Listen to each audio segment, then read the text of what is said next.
Hi, I'm Sarah from The Upcoming. An absolute pleasure to be able to speak to you today. Are you in Berlin as well? I think we're both here, but talking to each other remotely, which is unique. This is very, very pandemic. Maybe you can kick off with a brief introduction to The Forger. So for people who don't know anything about the film, can you give a synopsis just in your own words?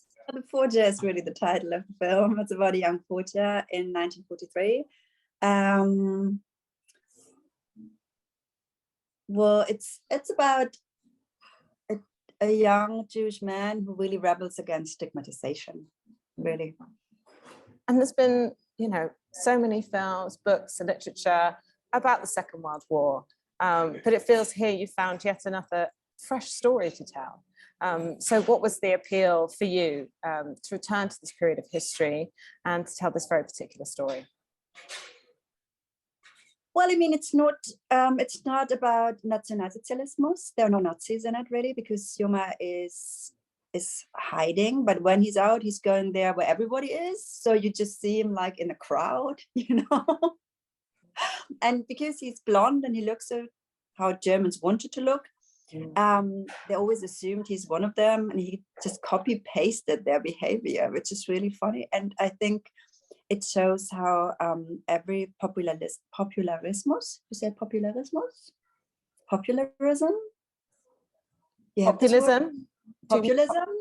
this works with cliches, and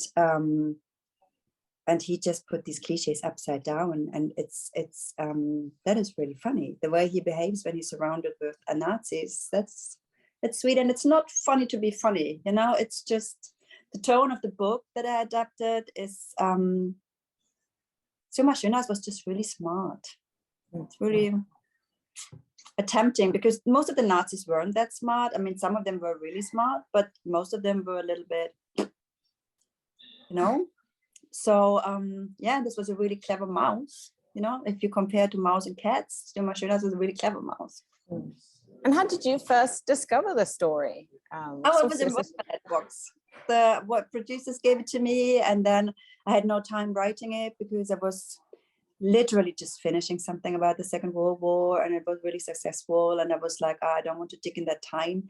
But then I really read the book and I thought, wow, this is amazing, but I had no time in my schedule. And then there was a big New York Times article telling and describing the tone of the book, and then American production companies were calling and so on. Then it took a couple of years for me to call them. I said, what happened to this book? And they said, well, we haven't done it yet. And I said, well, I still have it in my mind. Mm-hmm. So. And tell me about your cast, because you've kind of put together such an incredible group of actors here, with Luna, Jonathan, and Louis. So how do you decide on these particular people, and how do you know the right people to help you achieve your vision? Well, Louis came to audition, and he was in the middle of dark, and there was really quite some darkness around him. And I thought, wow, this is not really the character, but he is really so talented. And then the second, he was there 3 times. The second audition, it was just a big improvement too with the character. And then I said, well, I go for him because I think he's probably one of the talented actors we have in Germany. And so is Jonathan, Berlin. He was auditioning for the movie I did before. I did a Warner movie before, and he was there twice, and we loved him so much. I mean, Jonathan, he speaks before the German Bundestag. He's in Friday for Future. And besides to the fact that he's really a brilliant actor, he's so into politics.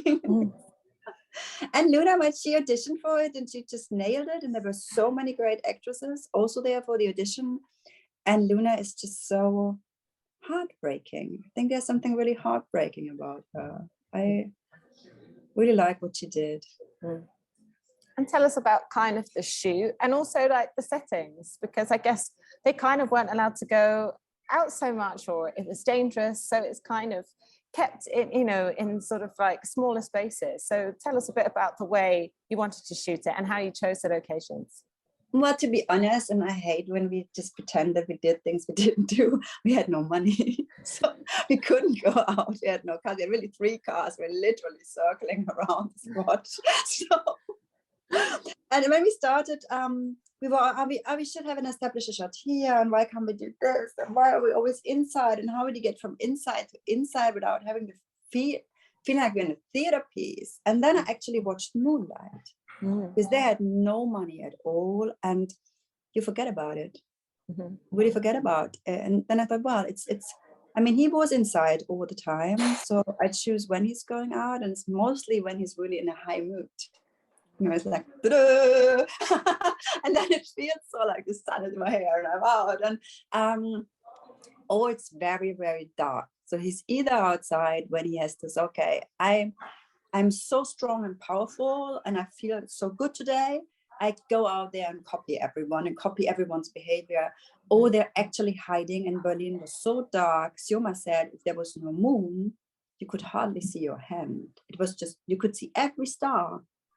I was in Berlin last night and looked up and you can't see one star because there's light everywhere. And he said you could see every little star. It was so pitch dark. So he said, okay, it's either in bright sunlight or in complete darkness.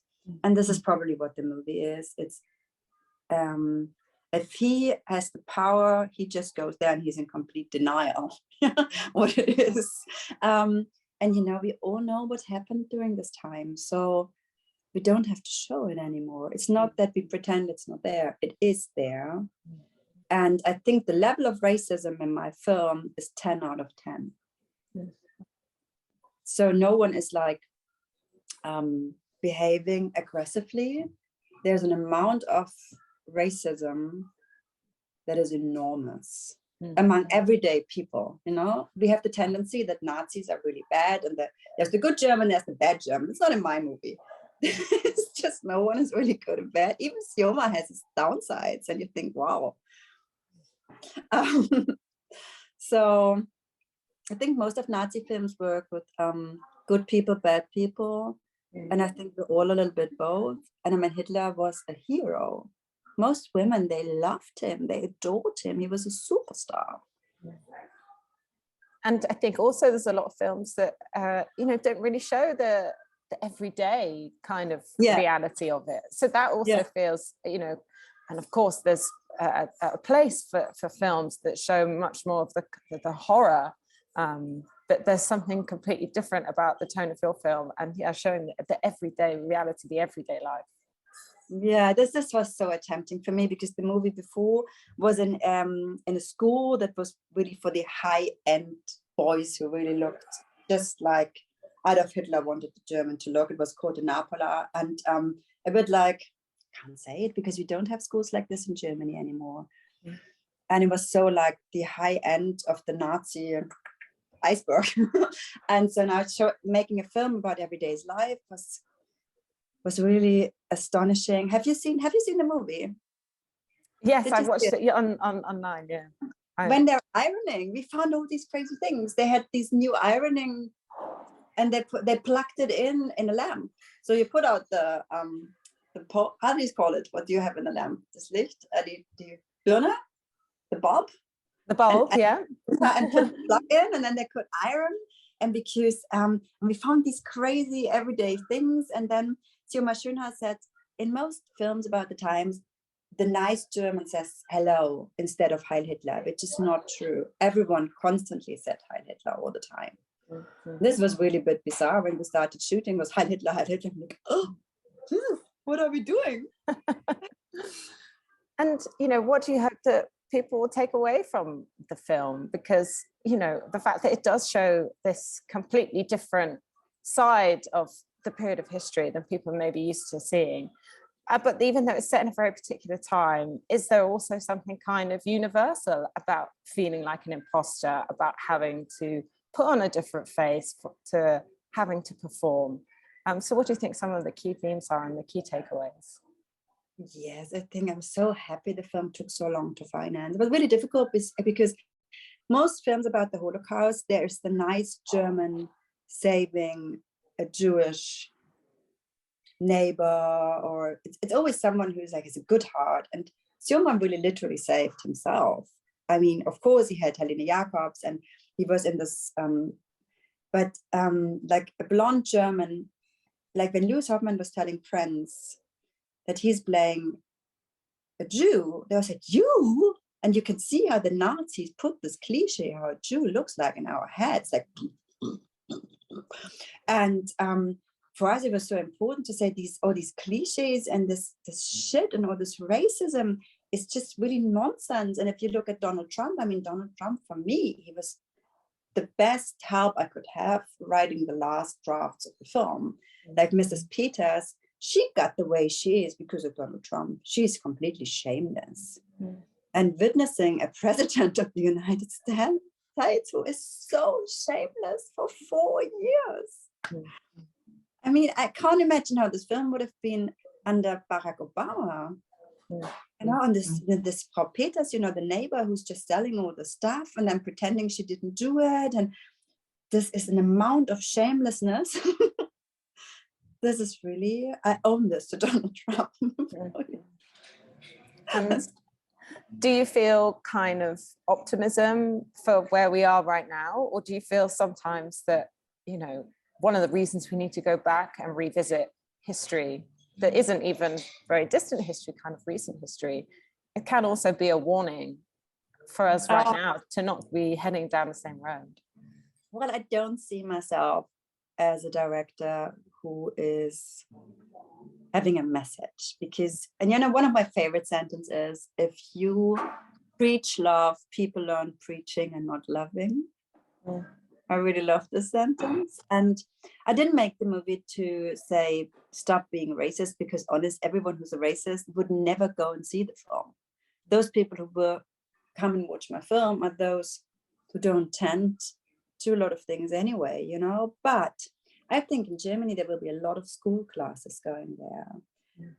And I think it's a perfect film for 14, 15, 16-year-olds because it's not like, and you can see all these funny details and how things worked. And, you know, and I mean, it's not, most of films in the time are so dusty. You have the feeling like,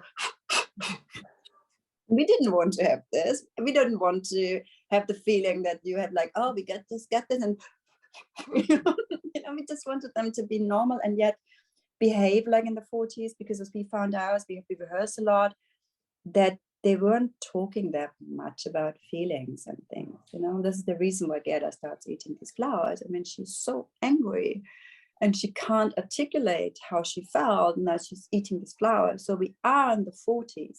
We really are in the 40s.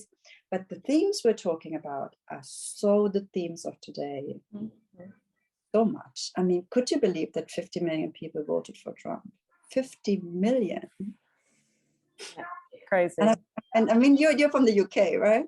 And I mean, you have a prime minister, Jesus Christ. I mean, he's making parties in the middle of the lockdown. I mean, what kind of a thinking is also, this? But shamelessly as well. Yeah, it is completely shameless. Yeah, there's no embarrassment. It's just, yeah, and, you know. Yeah, it's so I can do this because I'm Donald Trump, and and I take the airplane and I play golf.